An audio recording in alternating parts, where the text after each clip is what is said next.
Ako yung anak. Siyempre, kapag nakikita ko yung ate ko, lumalapit ako. Ako ang tatay. Dapat ako ang sinusunod. Ako yung bunso.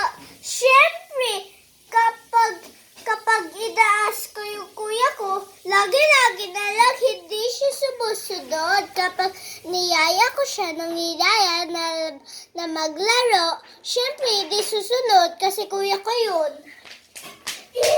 Ako ang tatay. Dapat pagka ayaw ni kuya, tayo na lang maglaro. Ako yung bunso. Siyempre, kapag ninadaya ako si daddy, hindi sumusunod. Sumusunod naman ako minsan.